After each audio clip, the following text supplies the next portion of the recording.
Sziasztok! Hallottatok már Budapest elveszett szigetéről?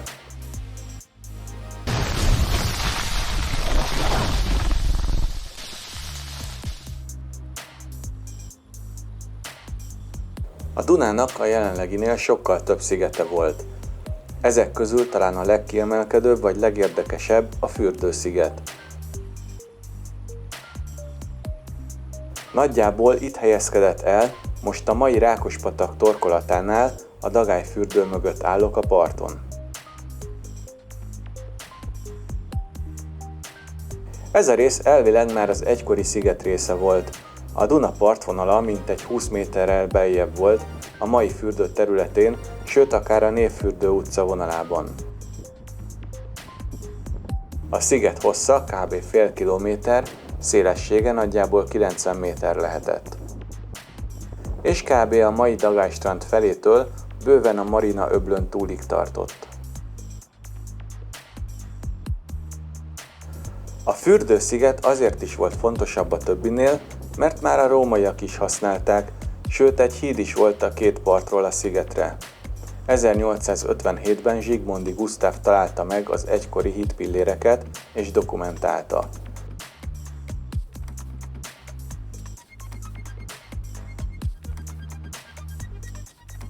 Mint a nevéből sejthető, fürdő, mert bizony források voltak rajta, méghozzá termálforrások. 1856-ban Szabó József geológus professzor vizsgálatokat végzett a szigeten, és az ő jegyzetei szerint mintegy 40-50 forrás volt a szigeten, aminek majdnem fele 40 foknál melegebb vízű volt. Idézve tőle: a víz tiszta, színtelen.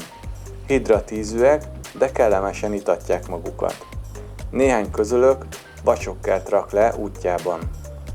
A vízzel együtt lég is buborékol fel, mélyből, amennyit ott létünk ideje alatt lehetett, egy jól záró üvegbe fogtam fel, azt hon megvizsgálandó. Égő faszál benne tökéletesen kialszik. Tömöttsége nem nagyobb, mint a közönséges levegőé, az tehát nitrogén keverve csekély szénsavval.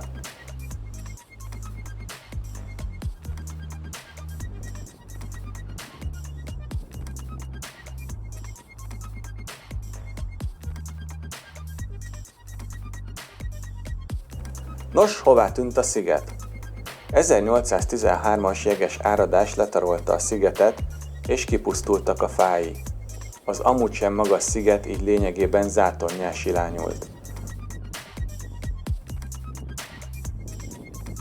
Az ettől az időponttól későbbi térképek már zátonyként jelölik. A Duna szabályozásakor a hajózás veszélyeztetésének indokával 1874-ben az egészet elkotorták, és a pesti partvonalat feltöltötték. Nem biztos, hogy ez egy bölcs döntés volt.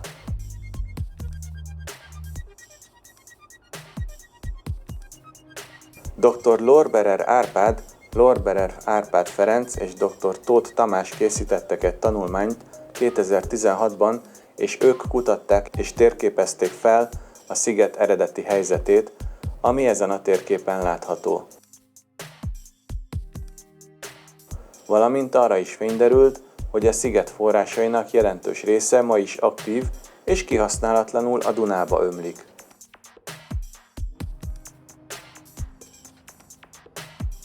Ez több dolog miatt is érdekes. A budai karstforrások vízhozama véges, és a kihasználatlan termálvizet logikus lenne felhasználni. Új kutakat már nem lehet létesíteni, mert a többi vízhozamát befolyásolja.